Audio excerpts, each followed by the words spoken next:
Guys, आज तुम जानोगे एग्जाम से पहले 7 दिनों का सुपर फास्ट स्टडी प्लान, जिसे जानने के बाद उनको भी मजा आएगा जिन्होंने अभी तक कुछ भी नहीं पढ़ा है। देखिए, जनवरी पूरा खत्म हो चुका है और अब आपके एग्जाम आने में सिर्फ कुछ ही दिन बचे हैं। जो इन लास्ट दिनों का अच्छे से यूज करेगा वही एग्जाम में फूड कराएगा। आप जो ये वीडियो देख रहे हो उनमें से कुछ स्टूडेंट्स के एग्जाम आ चुके हैं और कुछ के आने वाले हैं। इसलिए अब आपके पास जो भी टाइम बचा हुआ है ना, आपको उसमें कुछ ऐसा करना होगा जो आपको इस लाखों की भीड़ से अलग बना दे। क्योंकि मैटर ये नहीं करता कि आपने पूरे साल क्या किया, बल्कि मैटर ये करता है कि आपके पास एग्जाम्स के लिए जो टाइम बचा हुआ था, आपने उसमें ऐसा क्या किया जो आपको टॉप पर ले गया। एग्जाम के इन लास्ट दिनों में आपको ऐसी पढ़ाई करनी है कि आप जब एग्जाम देने जाओ तो आपको ऐसा लगे कि यार जितनी पढ़ाई एग्जाम के इन लास्ट दिनों में की है ना, उतनी पढ़ाई तो पूरे साल में भी नहीं की है। और अगर आप भी एक ऐसे स्टूडेंट हो जिसने पूरे साल मजे लिए हैं, जैसे मन किया वैसे अपने टाइम को वेस्ट किया है और अब उसे डर लग रहा है कि यार कहीं मैं एग्जाम में फेल ना हो जाऊं, तो डोंट वरी। आज के इस वीडियो में मैं आपको 7 डेज का वो सुपर फास्ट स्टडी प्लान देने वाला हूं जिसको अप्लाई करके आप एग्जाम में फूट सकते हो। अब मैं आपसे ये तो नहीं बोलूंगा कि आप इन 7 दिनों में पढ़कर टॉपर बन जाओगे, लेकिन हाँ, अगर आपकी प्रिपरेशन पहले से ही सॉलिड है तो आपको एग्जाम में टॉप करने से यह 7 डेज का स्टडी चैलेंज आपकी बहुत ज्यादा मदद करेगा। इसलिए आपको ये वीडियो लास्ट तक जरूर देखनी है। तो चलिए जानते हैं 7 days super fast study challenge के बारे में।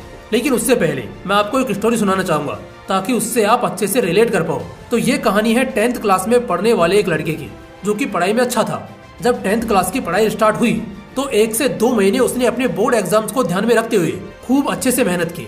लेकिन फिर धीरे धीरे उसका पढ़ाई से मन हटने लगा और वह सोचने लगा कि यार अभी से इतना स्ट्रेस क्यों, अभी तो पढ़ने के लिए पूरा साल बाकी है। और ऐसे ही सोचते सोचते लगभग आधा साल निकल जाता है, लेकिन वह अभी भी इसी भ्रम में था कि यार अभी तो पूरा साल बाकी है। इसी तरह से उसने अपना सारा टाइम निकाल दिया सिर्फ यह सोचते सोचते कि अभी तो एग्जाम आने में बहुत टाइम है।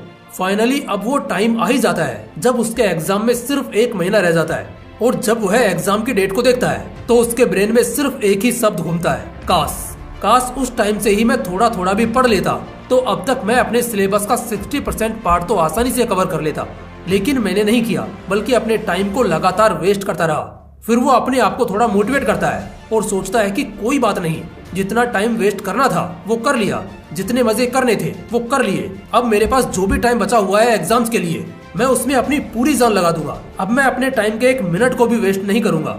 और उसने अच्छे से ठान लिया था कि अब मुझे सिर्फ पढ़ना है। लेकिन अनफॉर्चुनेटली अगले 2-3 दिनों में ही वह बीमार पड़ जाता है और वो इन लास्ट दिनों में भी पढ़ाई नहीं कर पाता है। इस कारण वो लड़का 10th में फेल हो जाता है। अब उसे उसके दोस्त, उसके रिश्तेदार और सब लोग सिर्फ यह ताना मारते थे कि यह 10th क्लास तो पास कर नहीं पाया, पता नहीं लाइफ में क्या कर पाएगा। और उस लड़के के दिमाग में सिर्फ एक ही शब्द गूंजता है कि काश, काश मैं पढ़ लेता तो आज शायद यह सब नहीं सुनना पड़ता।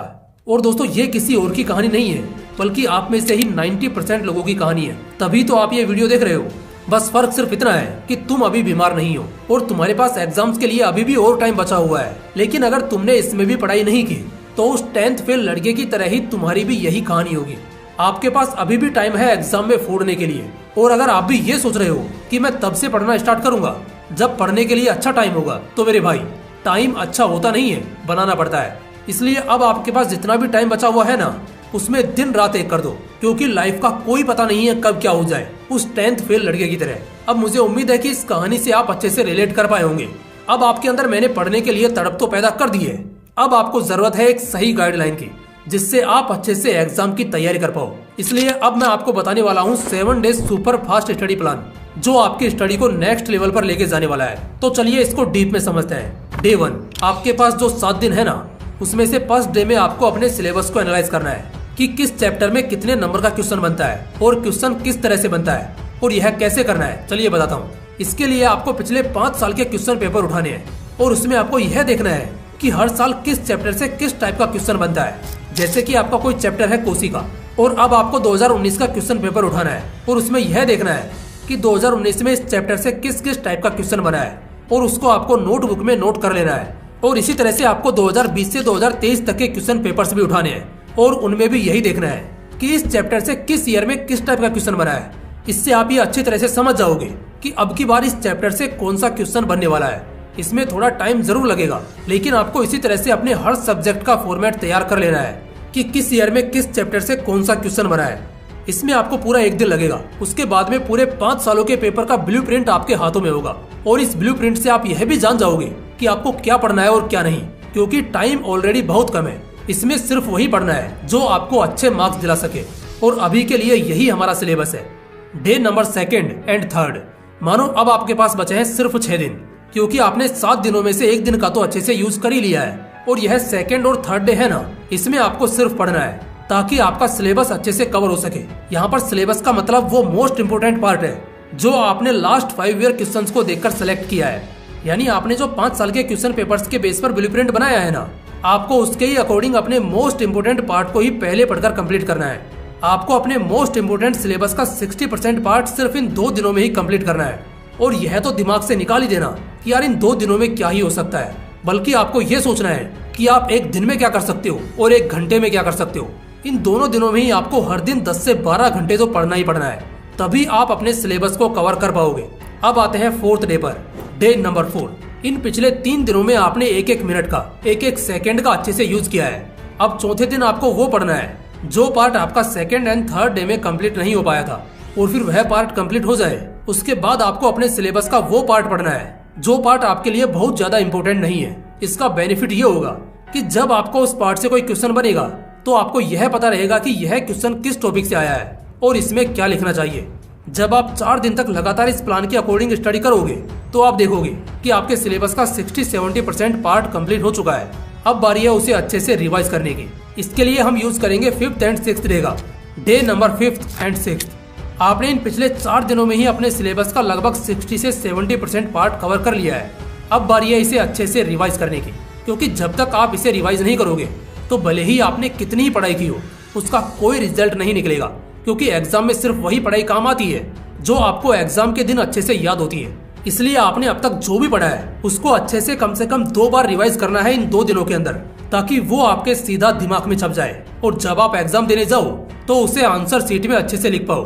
अब आपके पास एग्जाम के लिए बचता है सिर्फ 1 दिन, डे नंबर 7।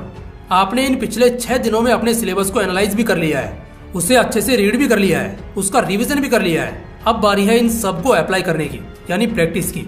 इसलिए आपको 7वां दिन सिर्फ प्रैक्टिस के लिए देना है। उसके लिए आपको एक मॉडल पेपर को लेना है और अपने स्टडी टेबल पर एक पानी की बोतल लेकर बैठ जाना है और आपको इस मॉडल पेपर को 3.25 घंटे तक इस तरह सोल्व करना है जैसे कि आपका एग्जाम चल रहा हो।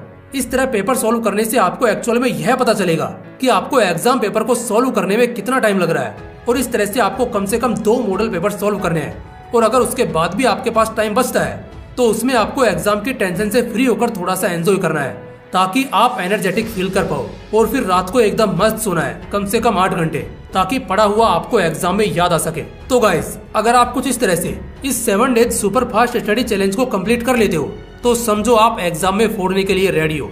क्योंकि भले ही हमने सिर्फ 7 दिनों तक तैयारी की है, लेकिन इन 7 दिनों में हमने सीरियस होकर पूरी प्लानिंग के साथ तैयारी की है। हमने सिर्फ वो पढ़ा है जो एग्जाम में आने के 90% चांसेस हैं। एक चीज को स्टेप बाय स्टेप कंप्लीट किया है। और जो बंदा पूरी प्लानिंग के साथ जंग लड़ने के लिए तैयार होता है तो उसको जंग में हराना लगभग नामुमकिन होता है। इसलिए आप पूरे कॉन्फिडेंस के साथ एग्जाम को फोड़ने के लिए रेडी रहो। तो गाइस, आप सभी को मेरी तरफ से एडवांस में बेस्ट ऑफ लक, क्योंकि मुझे पूरा यकीन है कि भले आपने तैयारी कम की हो लेकिन फिर भी तुम एग्जाम में फोड़ने वाले हो। और कमेंट में यह लिखकर जरूर बताना कि फिलहाल आपका सिलेबस कितना % कंप्लीट हो चुका है। बाकी अगर वीडियो अच्छा लगा तो इसे लाइक करना और अपने दोस्तों के साथ जरूर शेयर करना। फिर मिलते हैं इसी तरह के एक और बवाल वीडियो के साथ। जय हिंद, जय श्री कृष्णा।